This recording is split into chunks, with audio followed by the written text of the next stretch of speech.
Salut les amis et bienvenue à votre chaîne Baker Analytics. Cette vidéo sera répartie en trois parties. La première sera une mise à jour de nos anciennes analyses. La deuxième est un petit tuto sur les extensions et les expansions de Fibonacci. Ce sera un cours pour les débutants.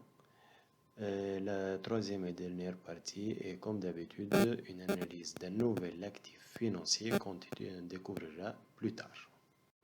Commençons par l'action Enquest. L'action teste toujours sa résistance oblique du biseau descendant. Rien n'a changé et on reste sur nos positions. Pour la publication des résultats, il y a eu un retard d'une semaine ou de 2 semaines. C'était prévu le 23 mars et il a été retardé au 5 avril. Passons à l'action AMX. Elle est toujours dirigée vers sa cible qui est la zone des 28,31 euros et on reste sur nos positions, rien n'a changé sur cet actif. L'action Calvi continue vers sa position, vers son objectif qui est le 1100 euros. Personnellement maintenant je pense plus que le cours va faire un pullback et déclencher nos ordres limites, mais espérons. Dans tous les cas, on reste sur nos positions. L'action FCC est toujours au sein de son triangle symétrique. Le triangle se resserre de plus en plus et on peut prévoir une cassure, comme j'ai dit, je l'espère, dans le sens positif de notre position. Et on va chercher pour le premier objectif le niveau des 15 euros, puis comme un objectif second, les 20 euros. L'action FXI nous a fait un mouvement haussier. C'est même pas une action, c'est un ETF, excusez-moi, ETF qui copie l'indice boursier chinois. Cette semaine, comme on voit sur cette bougie weekly, il y a une petite hausse et confirmation à 50% de notre hypothèse de l'épaule tête épaule. Je prévois la continuation du mouvement haussier pour la cassure de la neckline et puis la recherche de niveau 44. L'action SUM, qu'est-ce qu'on a dit la semaine dernière? On a dit qu'on attend une bougie de confirmation de cette résistance oblique. Il y a eu confirmation par cette bougie weekly, mais franchement, je ne vais pas entrer en buy sur cet actif. J'attends sur ces niveaux pour vendre et avoir un objectif premier qui est le 23 et second qui est le 15. Rien à dire sur cet actif. Pour le platinium, il y a un peu de changement sur cet actif qui est de la famille des métaux. Bon, qu'est-ce qu'on a dit? On a dit qu'on va chercher à vendre au niveau des 1100. J'ai un peu modifié mon sell limite pour une raison. Si on voit daily, on voit une résistance oblique. Je vais voir si après la cassure de cette résistance il y aura un retest. S'il y a un retest, je vais voir à quel niveau il y aura un retest. Ce sell limite n'est pas final, cette position n'est pas finale, celle-ci l'est. Si le cours arrive à 1100, je vends sans façon. Mais à ces niveaux, s'il y a un mouvement brusque, je vais vendre un peu avant. Sinon, si on regarde les récits, la tendance oblique n'a pas été encore cassée. Peut-être qu'il y a formation d'un drapeau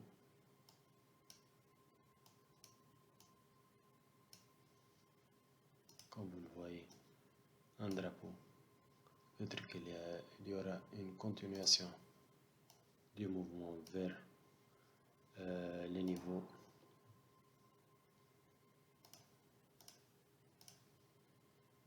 le niveau 700, mais pour l'instant, rien n'est encore joué pour cet actif.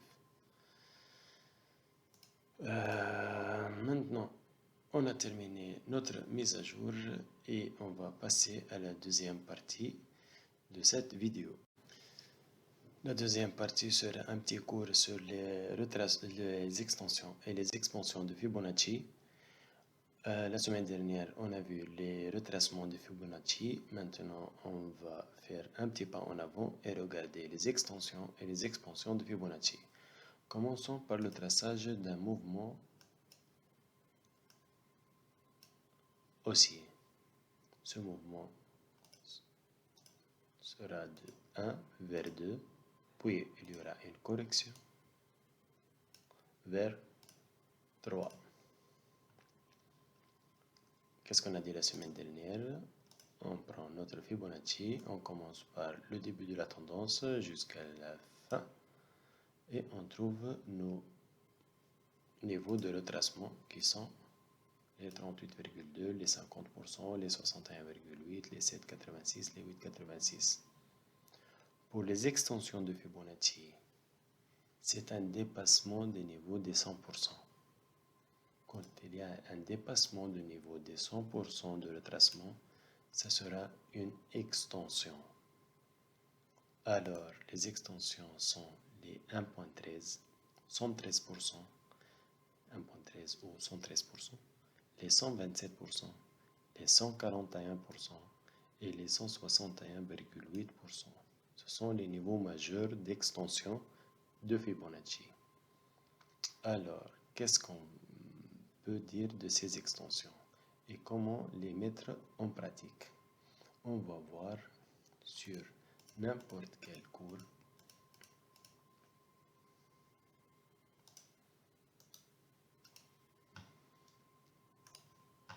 On va choisir n'importe quel cours. Par exemple, l'action FCC. On a une petite correction. On a un mouvement principal.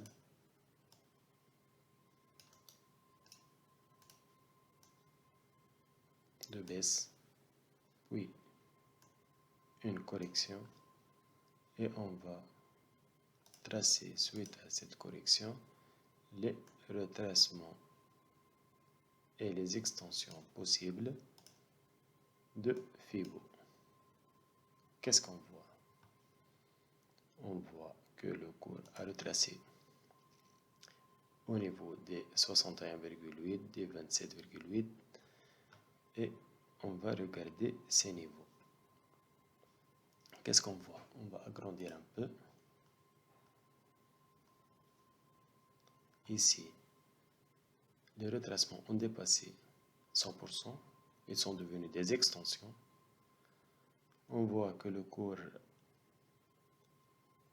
a atteint les niveaux 113%, a fait un pullback, a fait une réaction au niveau des 127%, au niveau des 141% et au niveau des 161% de retracement. C'est ça, d'extension, c'est pas de retracement, excusez-moi. C'est ça les extensions de Fibonacci. Il y a beaucoup qui pensent que les extensions de Fibonacci sont... Retournons à un graphique théorique. 2 et 3. On fait cette mesure et on choisit le niveau 161 qui est celui-là. Non, c'est pas ça. Si on achète de ces zones de retracement, on ne va pas mesurer cette distance. Non, on va mesurer cette distance qui est celle-là. pour avoir nos targets. Alors, on va tracer notre Fibonacci du début de la tendance à la fin de la tendance et on trouve nos targets possibles qui sont les niveaux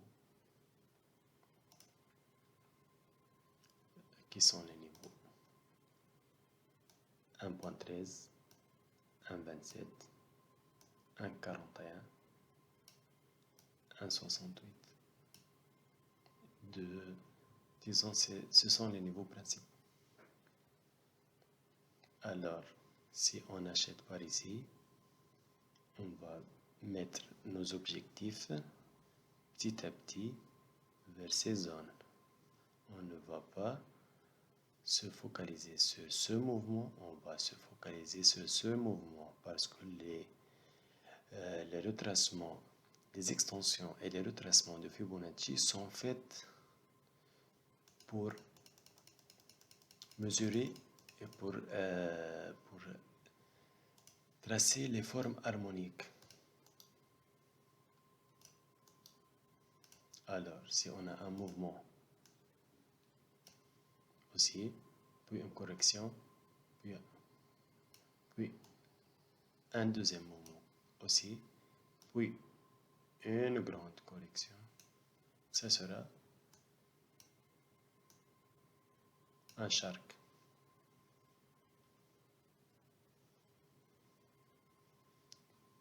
Et on va le mesurer avec des extensions de Fibonacci.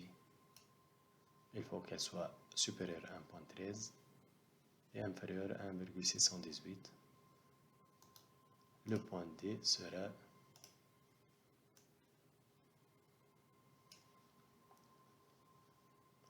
au niveau des 8,86, 1.13 de ce mouvement.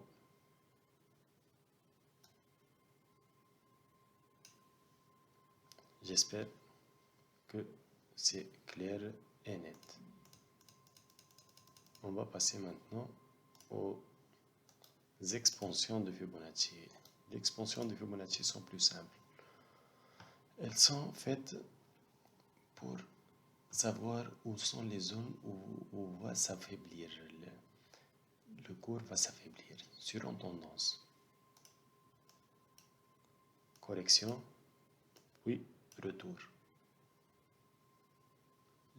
L'expansion de Fibonacci, on va commencer par le point A, B, C et chercher le point D. Le point D des expansions de Fibonacci sont le 1, 1,27, 1,618. Personnellement, je préfère les niveaux 1 et 1,27. Ces niveaux seront des niveaux de forte résistance. On peut chercher à vendre ici. C'est pas systématique, mais chercher à vendre dans ces zones avec confirmation d'un RSI, avec confirmation d'un indicateur ou d'une bougie.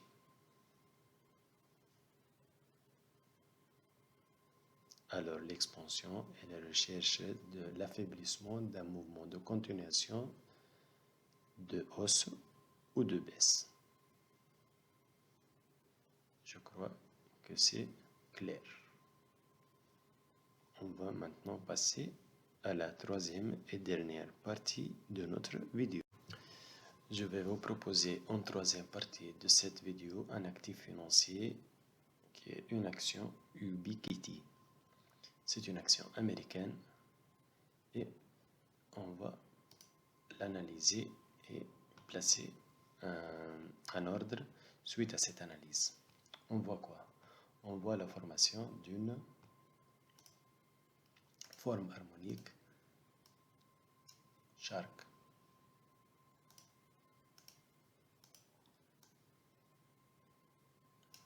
On cherche le point D de cette forme harmonique. On trace notre Fibo. Le point D sera probablement dans ces zones.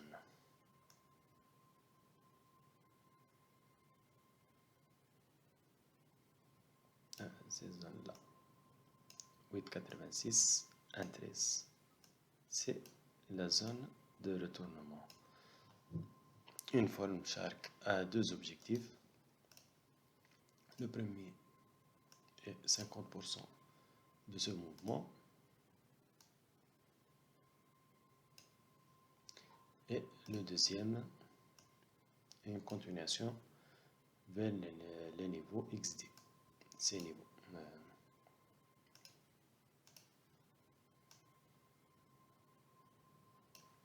Bon, on va suivre petit à petit et regarder qu'est-ce qu'on va faire, qu'est-ce qu'on va voir. Et on voit ici sur le RSI. Si on trace une résistance oblique,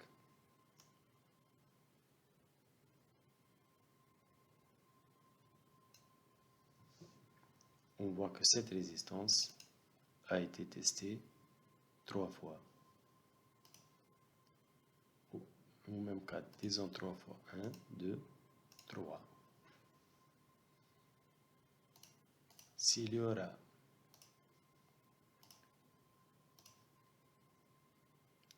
cassure de cette zone, un pullback, une recherche d'un niveau, d'un nouveau,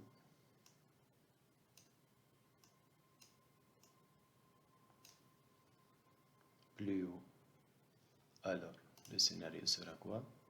Probable. Une continuation vers le niveau D, un pullback vers les 50%, un petit retracement et une continuation vers les niveaux 350. Quand notre premier objectif sera atteint, on sécurise notre position. Pour le moment, on laisse comme ça.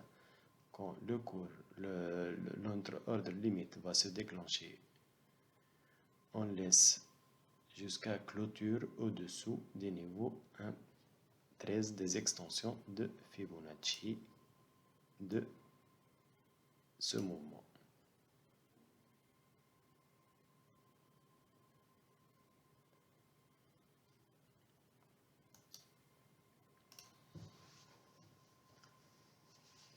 J'espère que cette analyse vous a plu et à la semaine prochaine.